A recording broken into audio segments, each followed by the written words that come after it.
বন্ধুরা, তোমরা সবাই কেমন আছো? আশা করি সবাই ভালো আছো। আজকে হচ্ছে আমাদের এখানে ভোট, আর ভোটের দিনে আজকে আমার স্পেশাল রান্না হচ্ছে, এখানে হচ্ছে আলু ভাজা, আর এখানে হচ্ছে ঝোল। 5 রকম সবজি দিয়ে করে করেছি।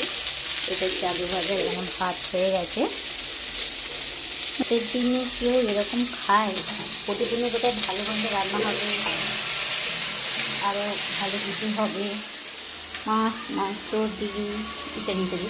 আসলে না প্রচুর গরম, আর এই গরমে এ কটা দিন এত মানে খাওয়া দাওয়া ঠিক নেই, খেতে পারছি না, এত শরীরটা খারাপ লাগছে। সেই কারণে আজকে ঝোল ভাত করেছি, ঝোল ভাত আলু ভাজা। আপনাদের সবাই ভোট দেওয়া হয়ে গেছে? আমি এখনও পর্যন্ত ভোট দিতে যাইনি, 3টের সময় যাবো, এখন বাজে 2টো। তোমরা সবাই ভোট দিচ্ছ? তোমাদের